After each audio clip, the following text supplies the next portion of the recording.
ధన్యవాదాలు అధ్యక్ష. ఈరోజు ప్రభుత్వం ప్రవేశపెట్టినటువంటి 42% బీసీ రిజర్వేషన్ బిల్లు మీద ఆ రోజు భారతీయ జనతా పార్టీ సంపూర్ణ మద్దతు ప్రకటించింది. ఈ రోజు కూడా ఈ యొక్క బిల్లుకు భారతీయ జనతా పార్టీ సంపూర్ణ మద్దతు ప్రకటించింది. కానీ మా ఆలోచన, మేము చెప్పేటటువంటి మా ఆలోచనని ఈ తెలంగాణ రాష్ట్రంలో బీసీలకు ఉన్నటువంటి అనుమానాల్ని ఈ ప్రభుత్వం ముందుగా నివృత్తి చేయాల్సినటువంటి అవసరం ఉన్నది. అధ్యక్ష, ఈ 42% రిజర్వేషన్ మీద చర్చ జరుగుతున్నటువంటి సందర్భంలో కాంగ్రెస్ పార్టీ కామారెడ్డి డిక్లరేషన్ మీద మొట్టమొదలుగా ఈ సభలో చర్చ జరగాల. ఈ రాష్ట్ర బీసీలందరినీ కూడా కాంగ్రెస్ పార్టీ ఒక విధమైనటువంటి మాటలతో కేవలం ఒకే విషయాన్ని తెర మీదకి తెచ్చి మిగతా విషయాలన్నిటి కూడా కనుమరుగయ్యే విధంగా ఒక గ్లోబల్ ప్రచారాన్ని నిర్వహించేటటువంటి పరిస్థితి కనిపిస్తా ఉన్నది. 42% బీసీలకు రిజర్వేషన్ ఇవ్వాల్సిందే.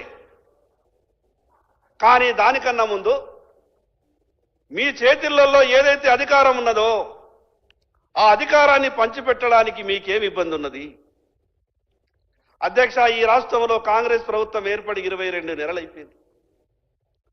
కామారెడ్డి డిక్లరేషన్ తర్వాత గొప్పగా ఈ రాష్ట్ర బీసీలంతా కూడా ఆశపడ్డారు.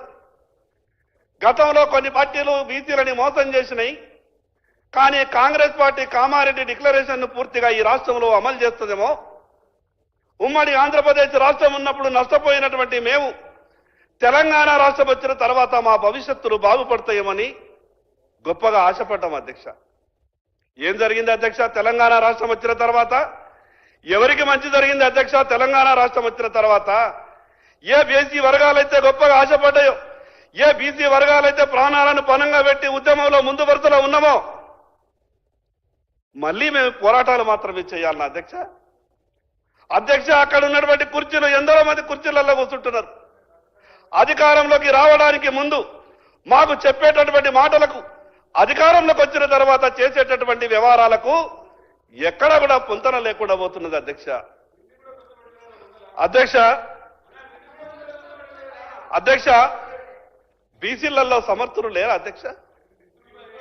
బీసీలలో నమ్మకస్తులు ప్రభుత్వానికి ఉండేవాళ్ళు లేరా అధ్యక్ష? అధ్యక్ష, ఈ రాష్ట్రంలో దాదాపు 53-54% ఉన్నటువంటి బీసీలలో ప్రభుత్వంలో ఉన్నటువంటి పెద్దలు మీరొక్కసారి గుండె మీద చేసుకొని ఆలోచించండి. మీ మంత్రివర్గంలో ఉన్నటువంటి సంఖ్య ఎంత బీసీలది? మీరిచ్చినటువంటి కార్పొరేషన్లలో కూడా నా సోదరుడు మేము కూడా ఊహించుకున్నాం అధ్యక్ష. ఖచ్చితంగా బీసీల పట్ల మేము ఏదైతే తపనతున్న ప్రయత్నం చేస్తా ఉన్నామో, నేను కూడా అనుకున్నా అధ్యక్ష, మా సోదరునికి ముందల స్థానం దొరుకుతుందేమో అని చాలా ఆశపడ్డా అధ్యక్ష. మంచి మాటకారి, సమర్థుడు, చాలా కష్టాలు కిందికెంచి రాజకీయాన్ని చూసినోడు. ఆ స్థానం దొరికితే భవిష్యత్తు బాగుంటుందేమో అనగా అధ్యక్ష. మరి తమకేమో తన దగ్గర స్థానం దొరకదు అధ్యక్ష. అక్కడ పక్క కూర్చున్న కూడా వాళ్ళ దగ్గర స్థానం దొరకదు అధ్యక్ష. వాళ్ళు వచ్చి మేము ఇప్పుడు స్థానం కలిగించిన తర్వాత కలిగించాలని ప్రయత్నం చేస్తుంటే ప్రశ్నించడం ఎంతవరకు సమంజసమో మా సోదరుడే అది తెలుసుకోవాల్సిన అవసరం ఉంది అధ్యక్ష. ధన్యవాదాలు అధ్యక్ష. అధ్యక్ష, నేను శ్రీయర్ అన్నకు మంత్రి పదవి వచ్చా అంటే నేను గవర్నర్ అక్కడికి ప్రమాణ స్వీకారం వెళ్ళిన తర్వాత మొట్టమొదటి వ్యక్తిని పుష్పగుచ్చం ఇచ్చి ఆలింగనం చేసుకున్న తర్వాత ఎంత ఆశపడ్డా అంటే, ఎన్ని పోర్ట్ఫోలియోలు వస్తారో మా అన్నకు, ఎంత పెద్ద పెద్ద పోర్ట్ఫోలియోలు ఇస్తారో అని చాలా ఆశపడ్డా అధ్యక్ష.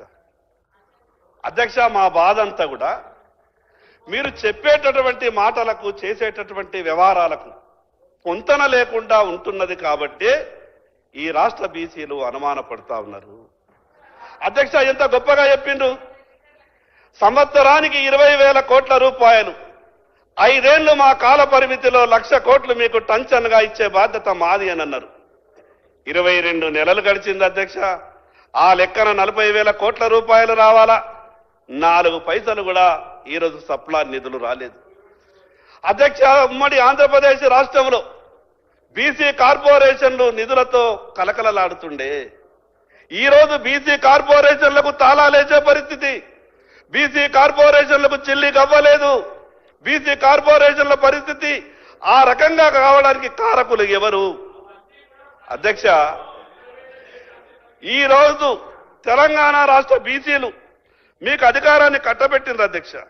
అధ్యక్ష, ఈరోజు బీసీలని మీకు మద్దతు ఇవ్వకుంటే ఈరోజు కాంగ్రెస్ పార్టీ అధికారంలోకి వచ్చేదా? ఓట్లు వేసేటప్పుడు బీసీలు కావాలా, మీకు సీట్లు రావడానికి బీసీలు కావాలా. కానీ ఈ రాష్ట్ర మంత్రివర్గంలో మాకు అవకాశాలు ఉన్నాయి. పోనీ మంత్రివర్గం అయిపోయింది. దాని తర్వాత కూడా ఈ రాష్ట్రంలో కార్పొరేషన్లకు చైర్మన్ లేచారు. దానికి కూడా పనికిరాము అధ్యక్ష మేము. పోనీ కార్పొరేషన్లకు చైర్మన్ లేచారు, నిన్న లేక మొన్న ఆర్టీఐకి కమిషనర్ లేచారు. మేము అనుకున్నాం కనీసం ప్రభుత్వంలో జరిగేటటువంటి అన్ని వ్యవహారాలకు సంబంధించినటువంటిది